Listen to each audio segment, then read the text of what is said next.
طريقي كي أراه يطيب.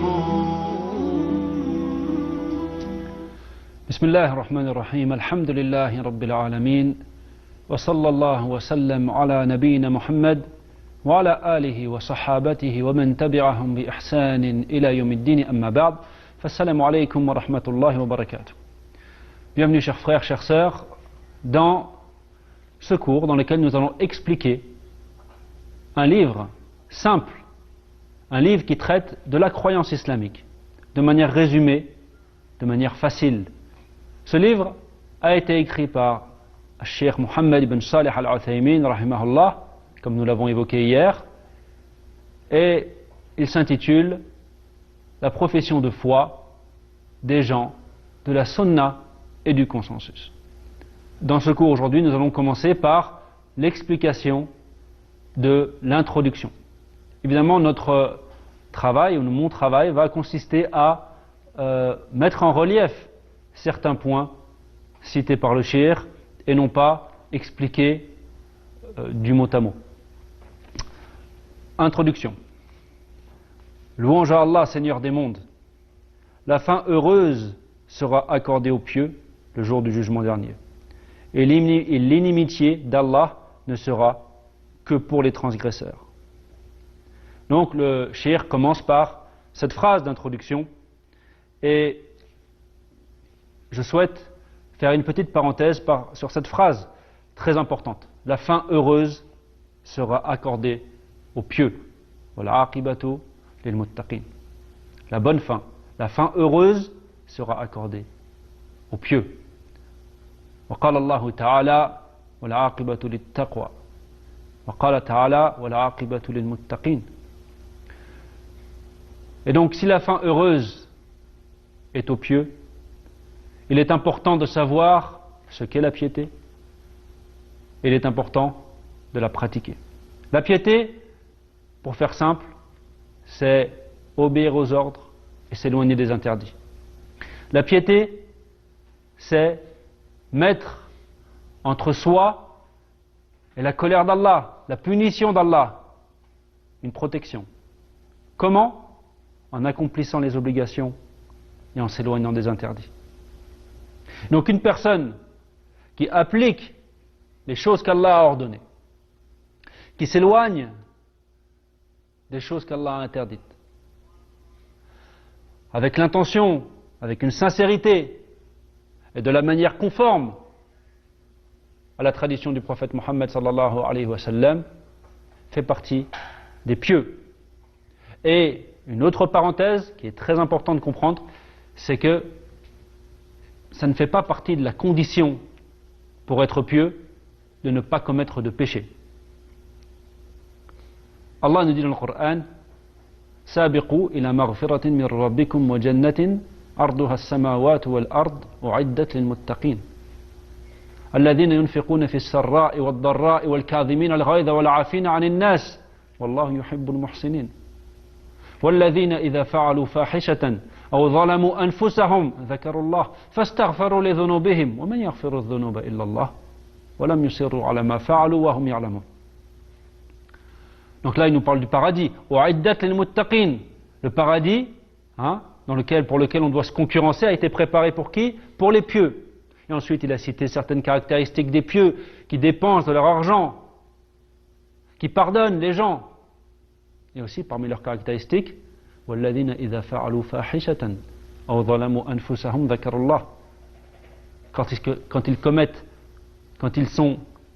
commettent une turpitude, ou quand ils ont été injustes envers eux-mêmes, ils se rappellent Allah.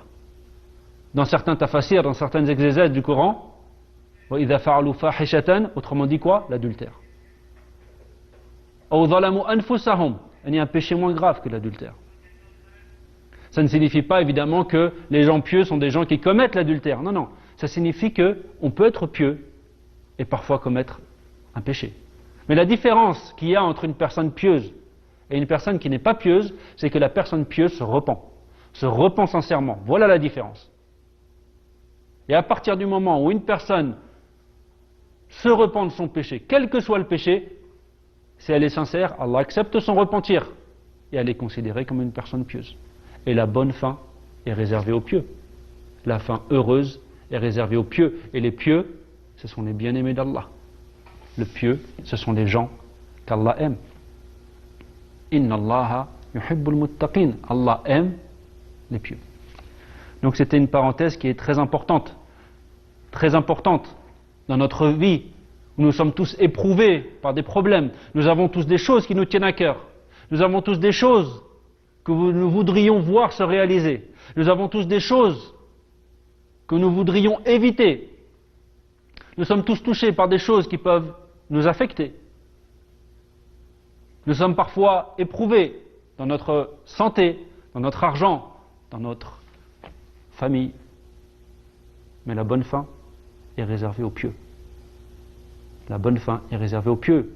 وقال الله تعالى ومن يتق الله يجعل له مخرجا ويرزقه من حيث لا يحتسب ومن يتوكل على الله فهو حسبه. Et quiconque craint Allah, il lui donne une issue favorable. Et il lui donne par là où il ne s'y attend pas.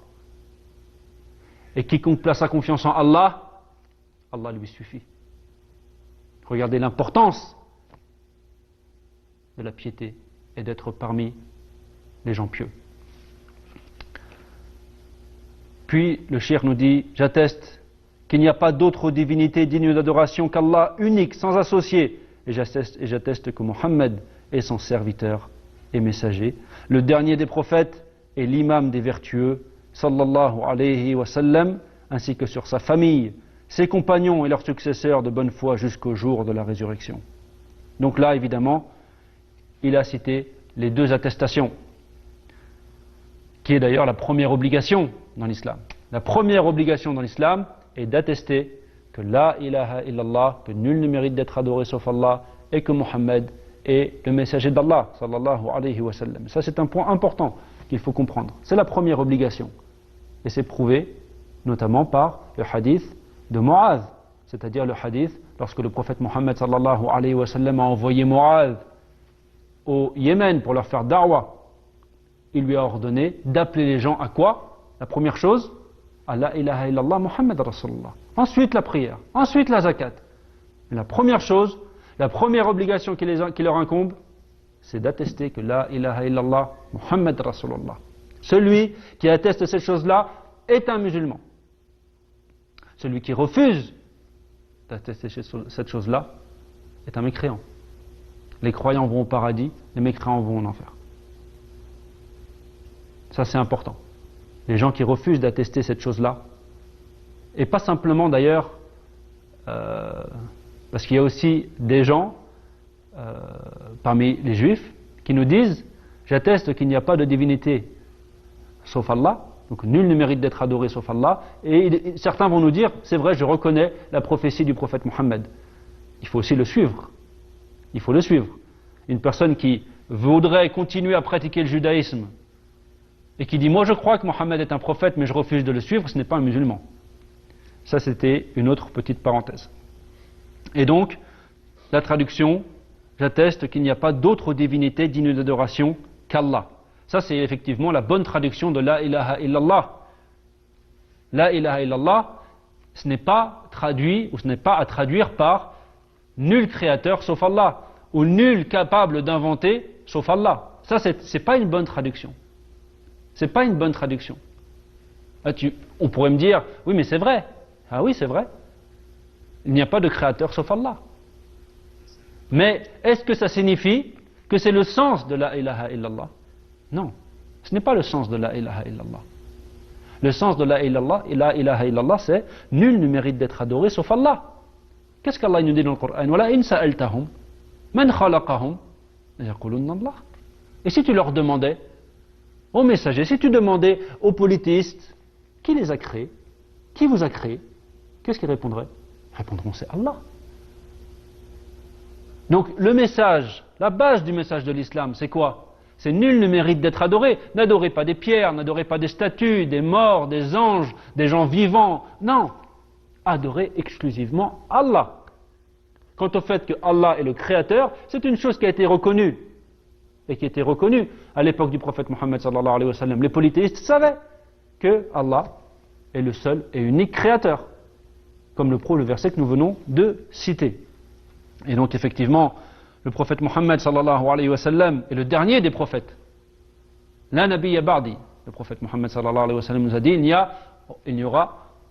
a aucun prophète qui viendra après moi. Et il est l'imam des vertueux, puisqu'il est le meilleur des êtres humains et il est le meilleur des prophètes et messagers par conséquent. Et nous également, nous demandons également qu'Allah fasse l'éloge du prophète Mohammed sallallahu alayhi wa sallam ainsi que sa famille et ses compagnons. Et il est important de noter ici que Ahl Sunnah, contrairement à ce que pensent les Rawafid, nous aimons la famille du prophète Mohammed sallallahu alayhi wa sallam et nous avons pour eux un immense respect. Nous aimons la famille du prophète Mohammed sallallahu alayhi wa sallam. Nous aimons les compagnons du prophète Mohammed sallallahu alayhi wa sallam.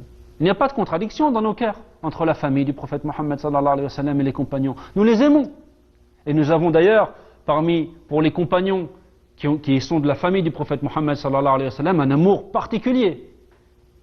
Nous leur donnons une importance particulière, comme le prophète Mohammed sallallahu alayhi wa sallam nous l'a ordonné. Le cheikh nous dit ensuite, Allah le Très-Haut a certes envoyé son messager Mohammed avec la guidée et la religion de vérité, comme miséricorde pour l'univers, comme modèle pour ceux qui font le bien, et comme preuve contre ses serviteurs parmi les hommes et les djinns. Naam. Allah a envoyé son serviteur Mohammed avec la guidée et la religion de vérité. Huwa alladhi arsala rasulahu bil huda wa dinil haqq. Al-huda, la guidée, wa dinul haqq, la religion de vérité. Autrement dit, al-huda, la science. Et la religion de vérité, les bonnes œuvres, c'est-à-dire l'application de cette science.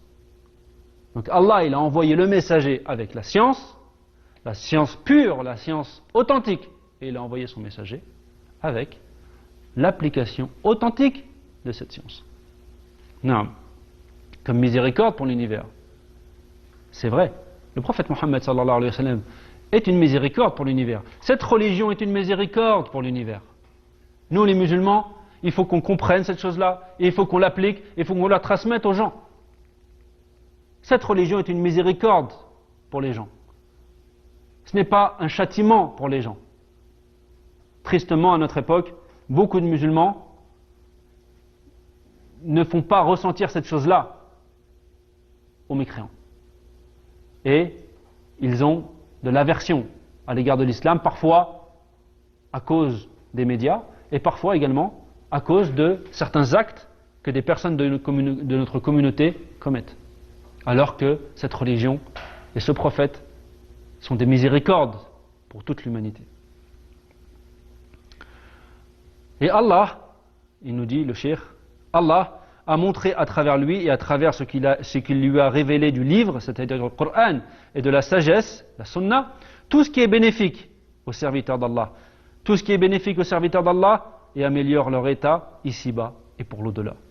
Parmi cela, les croyances authentiques, les bonnes actions, la haute moralité et le bon comportement. Le prophète a donc laissé sa communauté sur un chemin clair, comme le jour, et personne ne s'en écarte sans que cela ne cause sa perte. Subhanallah. Donc, à travers le prophète Mohammed sallallahu alayhi wa sallam, à travers ce qu'il lui a révélé, et quelle est la chose qu'Allah a révélée au prophète Mohammed sallallahu alayhi wa sallam? Seulement le Coran? Non. Allah lui a révélé le Coran et il lui a révélé également la Sunna, la tradition du prophète Mohammed sallallahu alayhi wa sallam. Quand le prophète Mohammed sallallahu alayhi wa sallam nous informe de choses qu'il y aura au paradis, qu'il y aura en enfer, des descriptions des anges, ça ce ne sont pas des choses qui sortent de sa tête. Ce sont des choses que Allah lui a révélées. Donc, ce sont des choses que nous devons croire qui sont bénéfiques pour nous. Et à travers le Coran, et à travers la tradition du prophète Mohammed sallallahu alayhi wa sallam, qui sont la seule balance, c'est la seule balance authentique. Le Coran, la Sunna. Nous pesons nos croyances, toutes les croyances, les actions, toutes les actions sur cette balance. Le Coran et la Sunna. Une action, une croyance qui est conforme au Coran et à la Sunna est bonne. Une action, une croyance qui va à l'encontre du Coran et de la Sunna est mauvaise. C'est obligatoire. Il est obligatoire de croire cette chose-là. Non. Allah nous ordonne de ramener les divergences à Allah et à son messager, autrement dit, au Coran et à son messager de son vivant et à la Sunna après la mort du messager. Sallallahu alayhi wa sallam. Et donc, à travers le Coran et la Sunna, il nous a expliqué, il nous a montré tout ce qui est bénéfique pour nous et tout ce qui améliore notre état ici-bas et dans l'au-delà. Subhanallah. L'islam est un mode de vie. L'islam, c'est un mode de vie. Il faut absolument comprendre cette chose-là. C'est un mode de vie qui nous explique tout ce qui est bon pour nous, de la croyance jusqu'à la manière dont on va aux toilettes, jusqu'à la manière dont on mange. On mange de la main droite, on dit bismillah avant de manger. Quand on rentre aux toilettes, on rentre avec ce pied. Quand on sort avec ce pied. Subhanallah. Tout est expliqué dans notre religion de manière simple. Tout ce qui nous est demandé, c'est de suivre. Alhamdulillah, le Coran est protégé. Inna nahnu nazzalna dhikra wa inna lahu lahafidhun. C'est nous qui avons fait descendre le rappel, c'est-à-dire le Coran. Et c'est nous qui nous chargeons de le protéger. La sunna est protégée, nous savons ce qui est authentique, nous savons ce qui est faible, nous savons ce qui est vrai parmi les choses qui sont attribuées au prophète Mohammed sallallahu alayhi wa sallam, et nous savons les paroles qui sont mensongères parmi les choses qui lui ont été attribuées. Nous savons donc ce qu'il a vraiment dit et les choses qu'il n'a pas dit, les choses qu'il a faites et les choses qu'il n'a pas faites. Donc notre dîn est protégé. Et subhanallah. Mais parmi toutes ces choses-là, il y a évidemment les croyances authentiques, les bonnes actions, la haute moralité et le bon comportement. Notre religion nous appelle à la bonne moralité, la haute moralité et le meilleur comportement envers qui? Envers tout le monde. Le bon comportement envers les parents, le bon comportement envers les voisins, le bon comportement même envers les animaux. On n'a pas le droit d'être injuste même envers un chien, même envers un chat. N'importe quel animal, l'islam nous ordonne d'avoir le meilleur comportement. Quand on égorge un mouton, il n'est pas permis de lui faire peur injustement. Il n'est pas permis de le traiter, de le torturer. Non. Allah nous ordonne le meilleur comportement dans absolument tout ce que nous faisons.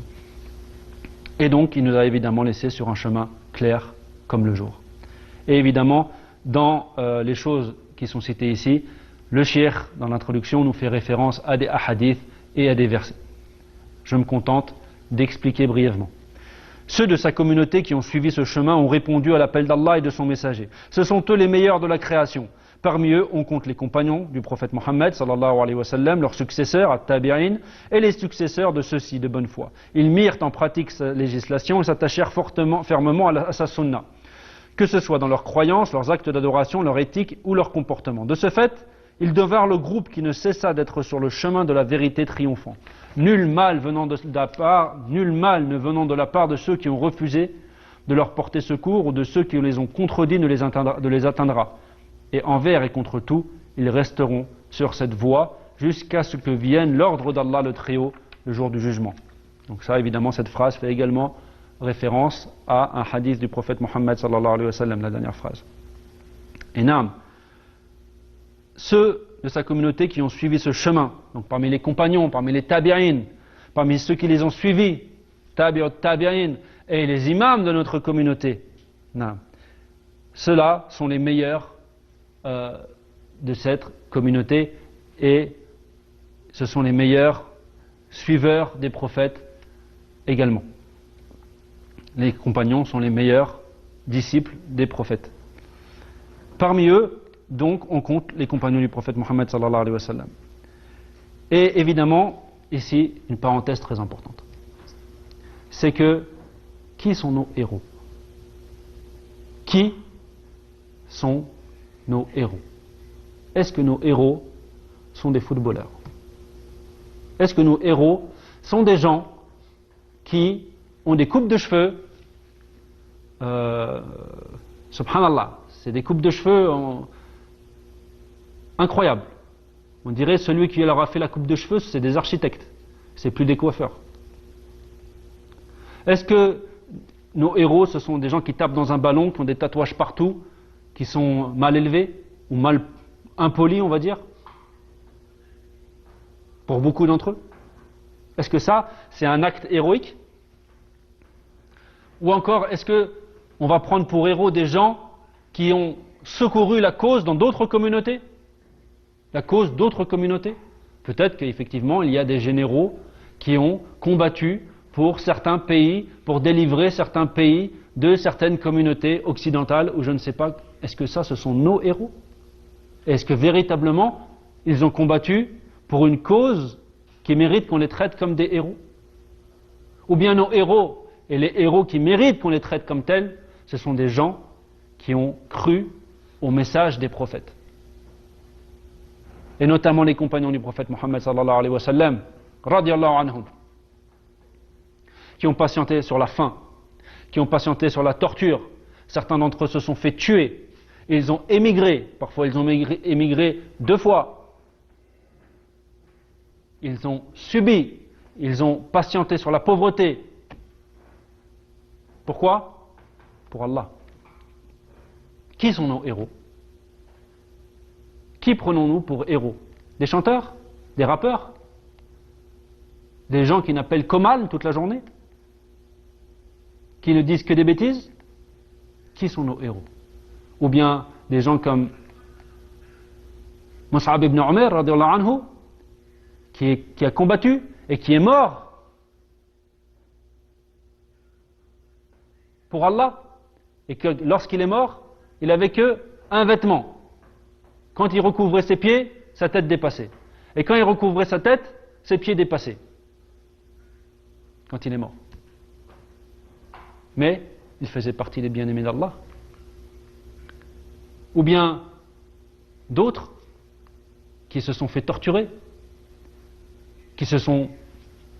Regardez, réfléchissez aux compagnons, à ces gens et à tout ce qu'ils ont accompli pour l'islam. Si aujourd'hui nous on peut pratiquer l'islam, jeûner, accomplir la prière, croire correctement, c'est parce qu'ils ont enduré toutes ces choses-là pour nous transmettre un héritage, nous transmettre le Coran, nous transmettre la Sunna, nous transmettre le message qui nous vient du Seigneur de toute la création. Donc ça, ce sont eux nos héros. Et ça, c'est une chose qu'il faut qu'on enseigne à nos enfants. Donc je conseille aux parents de parler à leurs enfants de ces héros, d'acheter des livres sur ces héros, sur nos héros qui méritent, eux, qu'on les traite comme des héros.